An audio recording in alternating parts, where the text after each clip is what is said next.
Once again.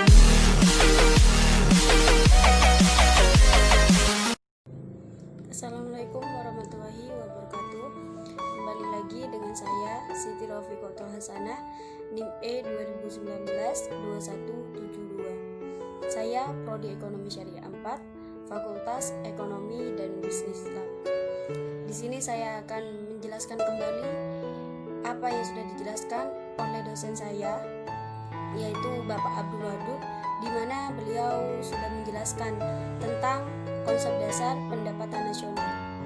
Di sini akan saya jelaskan kembali apa sih konsep dasar pendapatan nasional itu.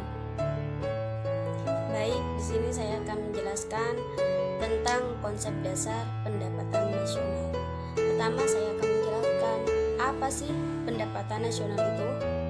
Pendapatan nasional itu secara sederhana bisa diartikan sebagai jumlah barang dan jasa yang dihasilkan oleh suatu negara dalam periode tertentu, biasanya itu 1 tahun.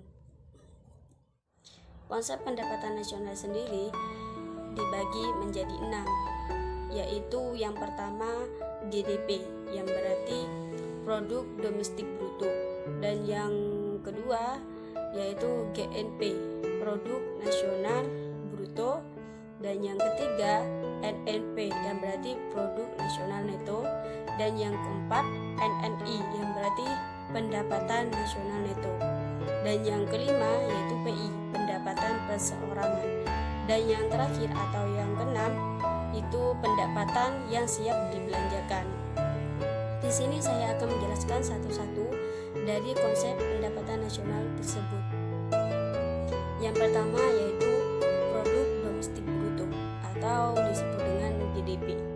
GDP ini kepanjangan dari Gross Domestic Product, yang dimana produk domestik bruto ini merupakan jumlah produk baik barang maupun jasa yang dihasilkan oleh unit-unit produksi di dalam batas wilayah suatu negara atau domestik selama 1 tahun. Dan GDP ini mempunyai rumus, yaitu GDP sama dengan pendapatan masyarakat DN atau dalam negeri ditambah dengan pendapatan asing LN atau luar negeri. Dan yang kedua produk nasional bruto atau GNP. GNP ini kepanjangan dari Gross National Product, yang dimana produk nasional bruto ini merupakan nilai produk baik barang maupun jasa yang dihasilkan oleh penduduk suatu negara atau nasional selama 1 tahun, termasuk yang dihasilkan oleh warga negara tersebut di luar negeri. Jadi jika ada seorang pria asal Indonesia yang menjual pakaian di Vietnam, barang atau jasa yang dihasilkannya termasuk ke dalam GNP. Rumusnya yaitu GNP sama dengan pendapatan WNI DN ditambah pendapatan WNI LN atau luar negeri dan dikurangi dengan pendapatan asing DN. Dan yang ketiga yaitu produk nasional neto, yaitu biasa disebut dengan NNP. NNP ini adalah produk nasional kotor atau GNP dikurangi penyusutan barang modal, yang mana rumusnya yaitu NNP sama dengan GNP dikurangi depresiasi atau penyusutan barang modal. Dan yang keempat pendapatan nasional neto atau NNI. NNI ini kepanjangan dari Net National Income, yang mana merupakan pendapatan yang dihitung menurut jumlah balas jasa yang diterima oleh masyarakat sebagai pemilik faktor produksi. Dan NNI ini mempunyai rumus juga, yang dimana rumusnya NNI sama dengan NNP dikurangi pajak tidak langsung. Pajak tidak langsung ini apa sih? Pajak tidak langsung ini adalah pajak yang bebannya dapat dialihkan pada pihak lain, seperti pajak hadiah, pajak penjualan, dan lain-lain. Dan yang kelima, pendapatan perseorangan atau PI.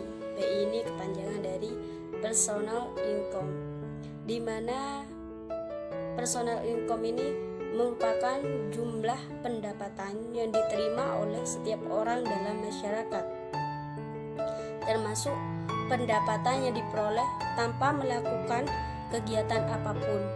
Contoh, gaji seorang karyawan maupun pendapatan wira swasta yang didapatkan secara berantai. Dan PI ini mempunyai rumus juga, yang dimana rumusnya PI sama dengan NNI dikurangi pajak perusahaan, dikurangi iuran, dikurangi laba ditahan, ditambah transfer payment.